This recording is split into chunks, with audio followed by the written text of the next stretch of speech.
Hello and welcome back to followers of the Casper journey. Today we're going to be taking a closer look at the Kaspa Power Law and what the implications of this power law are for the 2025 bull run and going into the Bitcoin bear market and what things I'm going to be looking out for. So before we get into it today, guys, don't forget to like and subscribe. And also, if you are interested in using some of these indicators that you see in this video, then don't forget to check out my Patreon. So for those of you who are new here, what is a power law? A power law is essentially just a relationship between any two variables where a relative change in one of the variables will result in a relative change in the other variable. And so in this instance, it's one of the variables is price and the other variable is time. So when a power law relationship is plotted on a log graph, it actually appears to have a linear relationship. And so a power law differs a little bit from other financial models, such as things like the stock to flow. The stock to flow model uses the stock or the inflation rate of an asset to try and predict price, whereas the power law uses time as its main function and the number of days that the network has been around and been in effect. A power law is more focused on sort of the network growth. Now, interestingly, it's not just the price of Casper that appears to follow a power law. There are two other variables that, although it's early stages, also look as though they may follow a power law. So the first is the number of addresses holding 10,000 plus Casper. And while, there is more data needed on this, early indications are that this is potentially also following a power law. And the other is hash rate.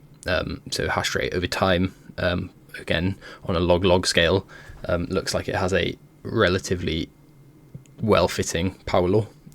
So it kind of shows that price is a function of network adoption, and the value of the network or of the actual token itself is a function of the amount of people using the network.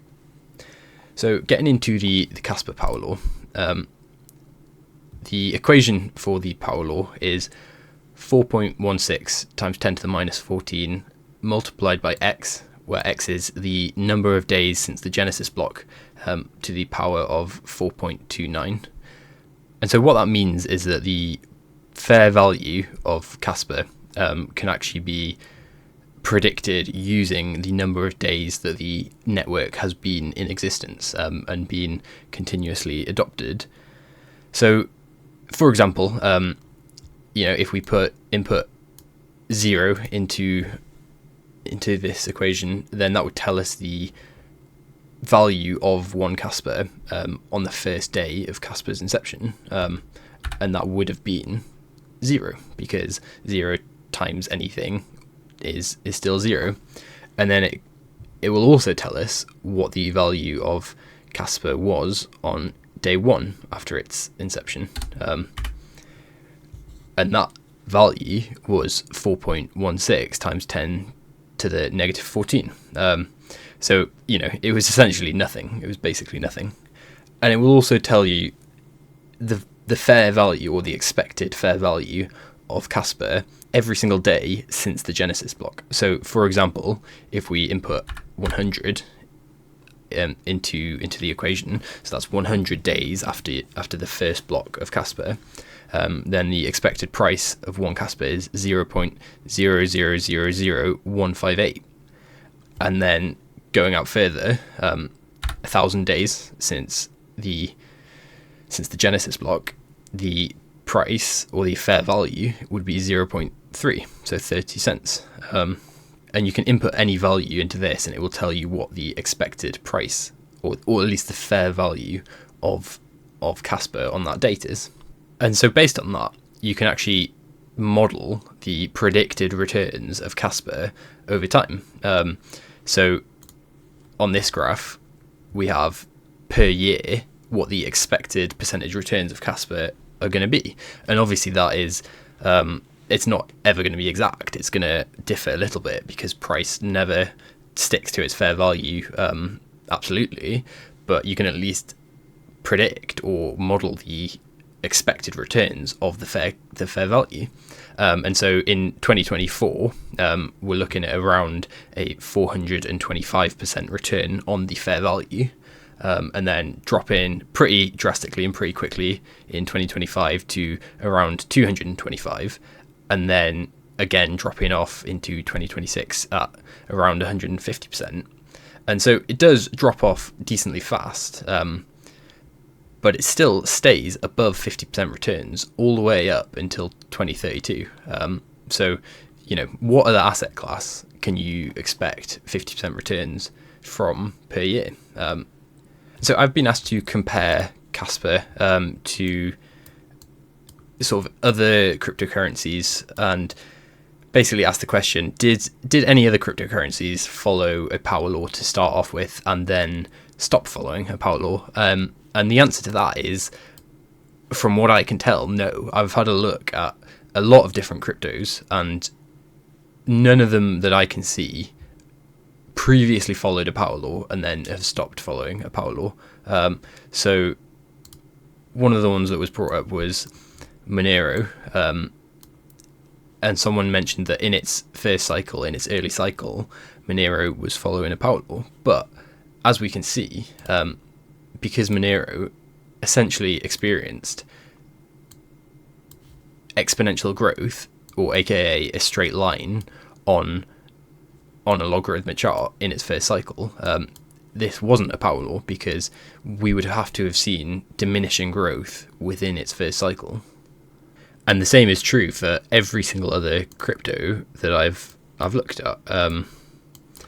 None of them have a power law relationship.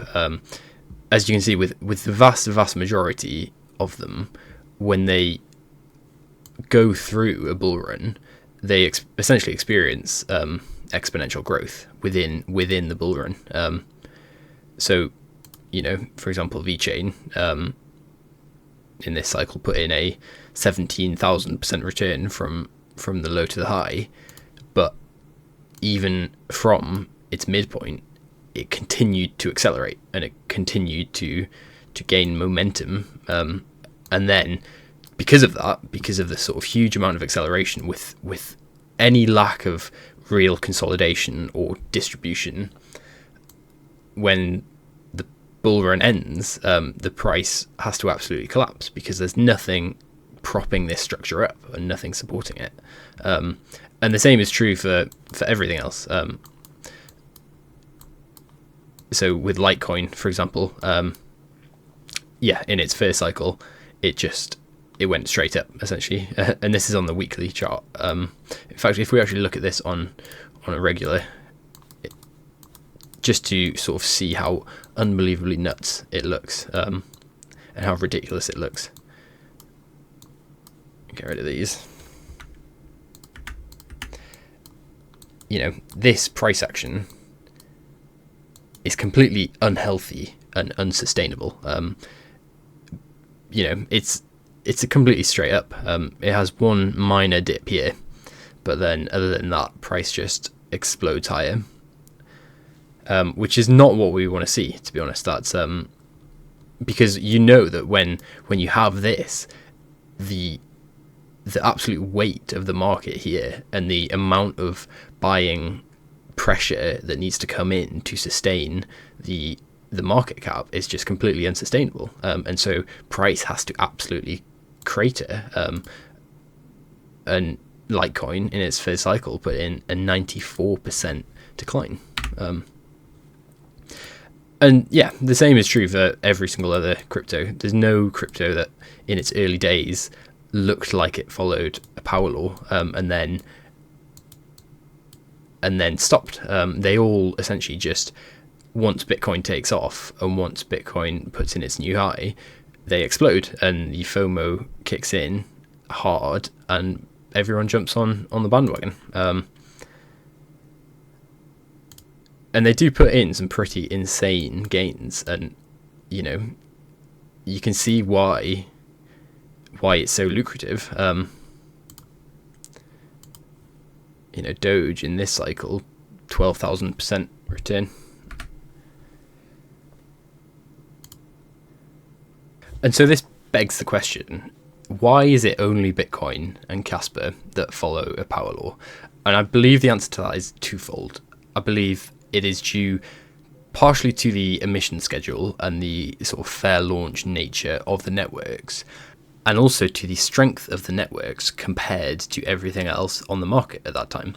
So obviously these days, the tech of Bitcoin is not anything to write home about, but when it came out, it was revolutionary. It was so far ahead of its main other competitor, really, which was gold, that it experienced this mass adoption. And I believe the same is true essentially for Casper, because Casper is the trilemma solver, and it's far ahead of anything else on the market at this time.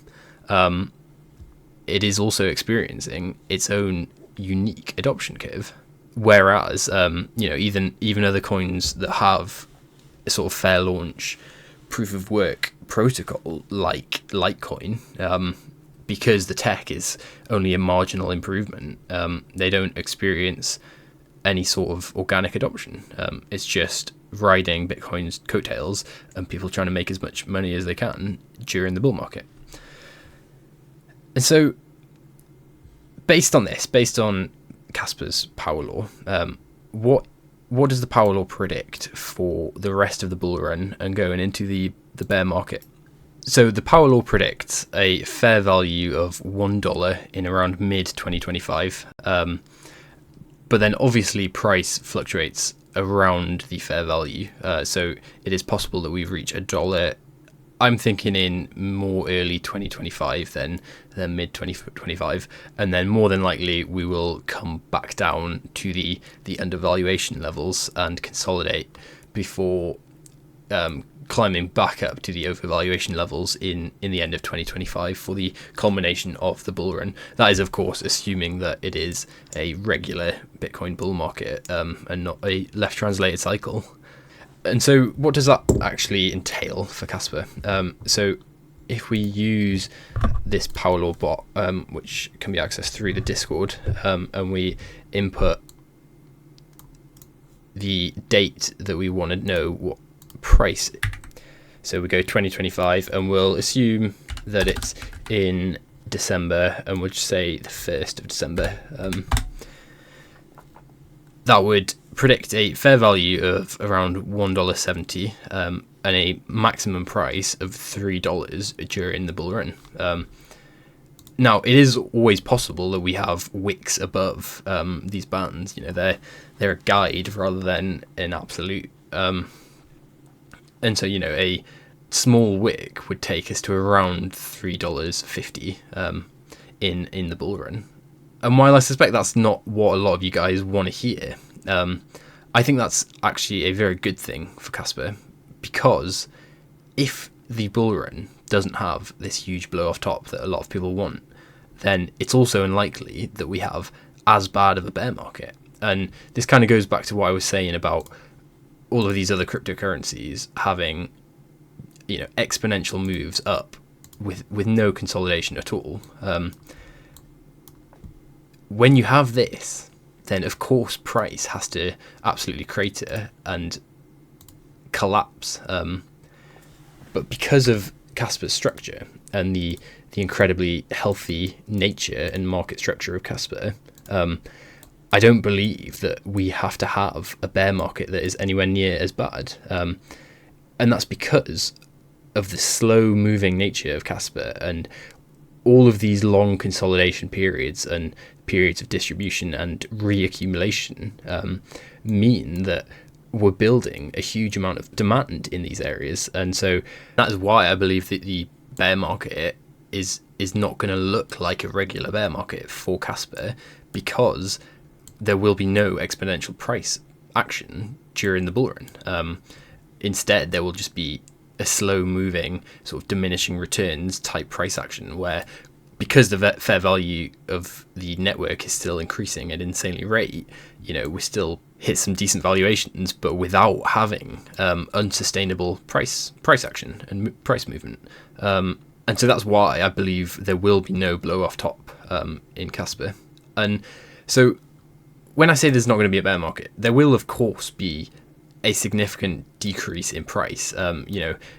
Even though Casper is a completely unique asset, and it appears to be following its own adoption curve, it will still be influenced by the sort of liquidity cycles and by Bitcoin cycles. But so, if we come into the upper range of these power law bands, and let's say we have a little bit of a wick above them, and then come all the way down to, let's say, a slight wick below these bands, that could still account for a sort of 84% decline.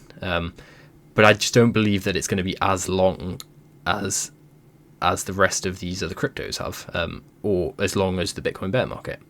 And so quite a few people have asked me about the sort of possibility of Kaspa's power law changing, and what happens if we do significantly break this structure, and could a new power law be found. And so I want to compare now Casper to early Bitcoin, because a lot of people sort of make the claim that because Bitcoin took a little while and took a few cycles to find its own power law, that that's also possible with Casper. And while it is possible, I want to get into why I think that's unlikely, and that fundamentally comes into the structure of Bitcoin. Bitcoin, again, during its first cycle, had this completely unsustainable exponential growth with no sign of diminishing returns at all. So if we put it on a logarithmic chart, once again, we can see that the last move on the blow off top of Bitcoin was actually as high, or if not higher, returns than the rest of the move of Bitcoin. So there was no sign of diminishing returns within Bitcoin's first cycle. And that is why I believe that Casper has essentially already found its power law and already gone through enough of its own unique cycles to already have its trajectory essentially set, and the growth of the network already set. And so while I do believe we will continue following this power law with potentially wicks above and below it, I want to now get into what I believe would invalidate the power law. So first of all, a huge, massive blow off top going into late 2025, significantly breaking the power law bands. Say if we came up to say $10, that would be well out of the bands at that point. So I believe that would significantly break the power law and invalidate it. And then the same with that, if we do have a massive extended bear market where we reduce say 95%, and we come up to any sort of valuation but then significantly decrease again, I believe that again would invalidate the power law.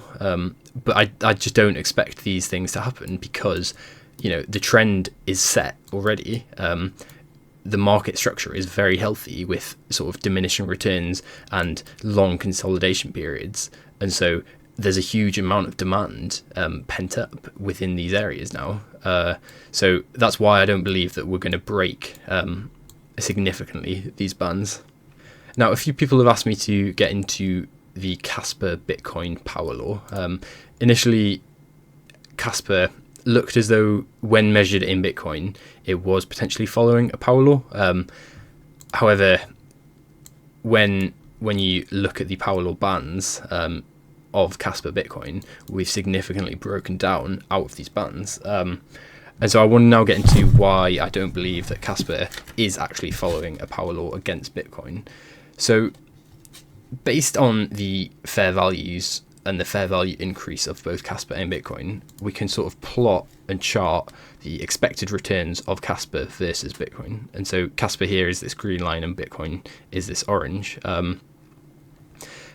And at the minute, because of the stage of the network adoption that Casper's in, it's growing a lot faster than Bitcoin is, and is predicted to, based on the current power laws, to continue this trend until sort of 2057. So, pretty much our entire investment lifetimes, Casper is predicted to give better returns than Bitcoin will.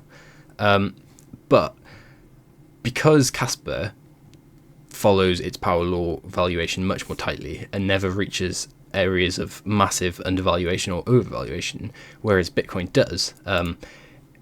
It's actually likely that during some periods, Casper is going to be outperformed quite considerably by Bitcoin. So I don't think it's going to be a huge factor this cycle, because the fair value of Casper is still increasing so quickly that even from Bitcoin moving all the way from its area of undervaluation to its area of overvaluation, Casper is still going to be increasing more quickly than that. However, let's say in the next cycle, the growth rate of Casper will have then decreased quite a lot of the fair value, whereas Bitcoin coming from an area of significant undervaluation, then going to an area of overvaluation again, that trajectory will actually likely be steeper than the trajectory of the Casper growth rate. So it's possible that Casper is outperformed on a shorter time frame by Bitcoin. I think Casper essentially is going to be a very frustrating and very boring coin to hold. Unlike Bitcoin, which has these wild swings and these hugely unsustainable bull markets, Casper seems to be so far just following its adoption curve very tightly and with incredibly low volatility, but with incredibly lucrative gains at the moment. And so I think Casper is going to be, compared to a lot of these other cryptocurrencies, it's going to seem boring and it's going to seem frustrating holding it. But if you can just hold out and stick to it for the long run and not gamble on any of these other altcoins, then I think you're going to be very lucratively and very richly rewarded. So yeah, that basically is my thesis for how this bull run is going to play out for Casper. I think $3 is a very realistic target for the end of 2025. But then, if we do continue to follow this power law and we do have a moderate bull market compared to what a lot of people are expecting, and then, avoid having a catastrophic drop and a huge dip like most of these other altcoins do, then the implications for Casper long term are pretty insane. And I think that really unlocks it to go to these much higher valuations of $10 and then above in this sort of late decade. And so that's why I want to see Casper continue to follow this power law, which I believe it will. It looks like it is so far, and I don't see why the trend would change at this point. So yeah, if you guys are interested in some of these indicators, there's a rainbow chart that sort of indicates areas to DCA into and out of the market, and there's also these power law bands which can be used again to swing trade Casper and try and capture the areas of overvaluation and look at where to get back into the market. And there are also other metrics such as a risk metric here, which again does the same. It sort of indicates areas of undervaluation where historically it's been a very, very good time to get into the market, and historically where it's been risky to hold Casper. And then also a Chi cycle indicator, which is essentially the same as a Pi cycle indicator with Bitcoin.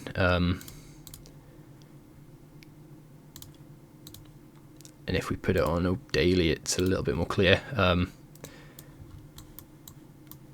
So it called this top pretty perfectly, and then called this top here pretty decently, although it wasn't actually the sort of peaker top. It was close to. So yeah, don't forget to check out that if that is something you are interested in. But other than that, that's pretty much all I want to talk about. So cheers, guys.